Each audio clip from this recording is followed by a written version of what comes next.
La roue de coupe, ce qu'on appelle la roue de coupe, c'est la tête de forage, a été étudiée pour ce genre de rocher et équipée de molettes qui vont servir à éclater le terrain.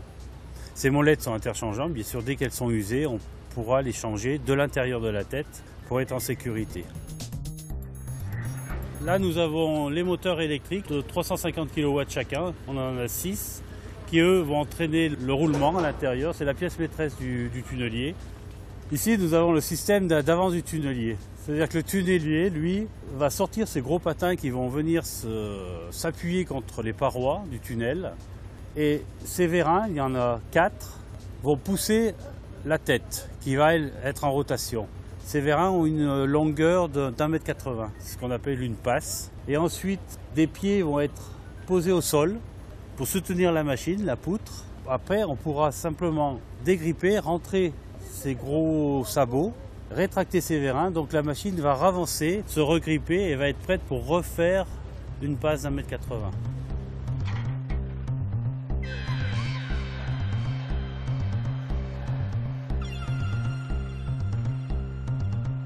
Voilà, nous nous trouvons dans la cabine.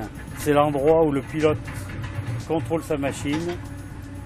Et il va la faire avancer, il va vérifier que tout se passe bien, que tous les éléments, tous les électriques et hydrauliques fonctionnent bien. Si le terrain est mauvais, il y a une possibilité de projeter du béton, faire un béton projeté. Donc c'est une zone où il y a un robot béton projeté, une zone qui est fermée, parce qu'un béton projeté, ça fait de la poussière. Ici, nous avons les groupes hydrauliques qui vont servir à alimenter tous les vérins pour pousser la machine. Donc on a un réservoir d'huile hydraulique avec des pompes. Et là, nous avons le système de dépoussiérage. On a un ventilateur qui va aspirer l'air au front. Il y a différentes parties de la machine. L'air aspiré va passer à travers des filtres et va ressortir à l'arrière propre. Là, nous avons le convoyeur qui sert à extraire le marinage de la roue de coupe. Donc la roue de coupe, en tournant, va prendre le marinage à l'intérieur, le jeter dans une trémie, et la trémie va guider le marinage sur le convoyeur. Et comme ceci va être acheminé en dehors du tunnel. Alors ici, nous nous trouvons dans la tour magasin à bandes, qui permettra de stocker 500 mètres de bandes convoyeuses, pour justement suivre le tunnelier qui lui avancera de son côté.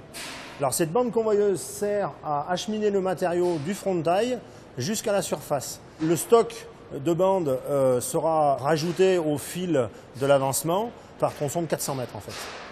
À ce niveau-là, les deux tapis convoyeurs issus du tunnelier viendront déverser le matériau. Ce matériau sera ensuite repris par différents réseaux de convoyeurs qui l'achemineront en fait jusqu'à la surface pour être repris par des engins et être ultérieurement valorisé.